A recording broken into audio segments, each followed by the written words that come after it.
I'm here with Doug Metcalf, Stadium and Ops Manager. Doug, stadium developments here at Turf Moor and at Barnfield have moved on a pace in recent years, but there's a huge one looming here inside the stadium that we need to address urgently, and that's accessible stadia. Tell us a little bit about that and how it impacts on Burnley fans. Yeah, you're right. It is a big part of the jigsaw again of our development. In summary, it's about making sure that we provide the right facilities for our disabled supporters here at Turf Moor. The Premier League back in 2015 made a commitment that all their members, all their Premier League clubs would be compliant to the accessible stadia requirements, and our commitment is August 18.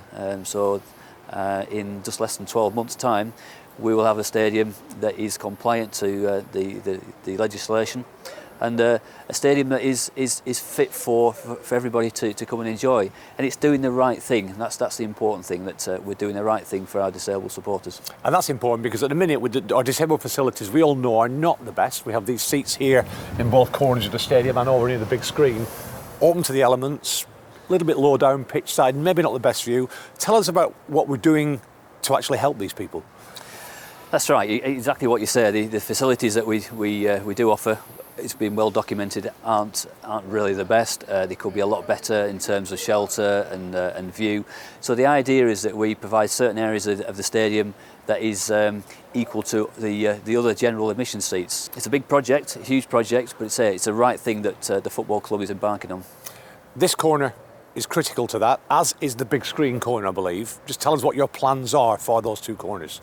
Yeah, at the moment we're still in the design stage, but we think we're getting to the end of that design stage where we can get a firmed up solution and proposal that we can go into a planning consultation.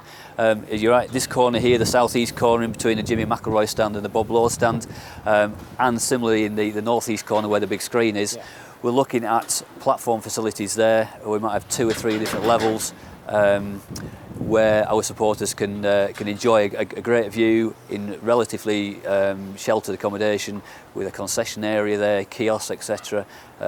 Access into all those levels from ground level up to those 2 or 3 platforms. So we're talking about elevated, covered seating at both corners for disabled fans. That's right. Yeah, that's it. So the majority of our proposal will be centred in these corners. There will be other areas, as I said, need to be proportionately distributed around the stadium. So other areas of the lower tiers and potentially the upper tiers will also have facilities for our disabled supporters. That's a huge project to start with, and a costly one, I'd imagine. But as you said at the start, it's all about doing the right thing. Yeah. This is not about a cost. This is, as I say, doing the right thing. We need to come a long way from where we are now. Other clubs are doing the same, and they've all embraced it, to be honest, and that's the important thing as well. Football is moving on. It's a significant step change, if you will, I believe. But this, purely for Burnley Football Club, is a great move. What does that mean in this corner, Doug? Because you've got a big police box here that's been here quite a few years. I remember the old be-all end used to come down behind the steps behind that. That's right. And you've also got the new build behind it. How does that all impact in this corner? Really complex is this corner. We've just finished the new Clarets store and the ticket office area and the club offices.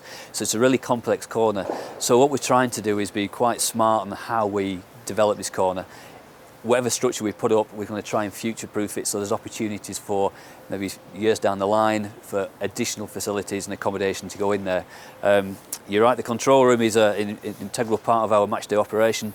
It will be built around it to start with, but with a potential for further development around it, on top of it, and eventually the control room hopefully will be redeveloped. So we'll only have a new one. And in the other corner with the big screen, does that mean the big screen needs to move?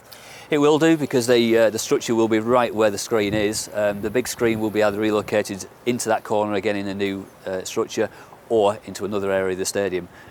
We do know still that there's still parts of the stadium that people cannot see that screen. So whilst we're in that development mode, we need to look at the optimum place for that screen. But similarly with that corner, there'll be 2 or 3, 4, even 4 platforms there for our disabled supporters. And it'll be quite a structure. It'll be another landmark of the stadium redevelopment works. And this is happening. It's not something that might happen. This is happening because it has to happen. This will definitely happen. We've committed to August 2018 for completion. So a brief timescale, we're looking at starting on site at the turn of the year, January, and maybe a 7-8 month build time. So supporters are going to see a lot of changes in this stadium from Christmas onwards. Absolutely, yeah. We finish one project and we start another one, and Yeah, it's a tight, very, very tight timescale, but we're confident we can do it, but we are committed to do it, and we will do it. It also impacts on the ticket office, and I want to talk on that now, and let's have a little look out there and see how that impacts what happens for fans there. So we're here now outside the stadium with the new ticket office build behind us, and of course the canopy there that is a temporary measure, Doug. Fans may or may not know that, and that's all linked to accessible Stadia. Tell us the reasons for that and what's happening in this corner. That's right. It is a temporary measure. It's been there since the retail store was developed just over 12 months ago, and it was in the strategy and the development plan to keep it as a temporary structure until we complete the infill, if I can use that word, for the accessible Stadia quadrant here. So we need access through here. That's the important thing. So when we're developing this corner, this will become almost a construction site. And if we put something a bit more permanent here right at the beginning, when the shop was completed, it would have been abortive work, and obviously not what we want to be doing. So it is a temporary solution, and in its place there will be a permanent, almost a queuing area, an indoor area that would be adjoined to the ticket office.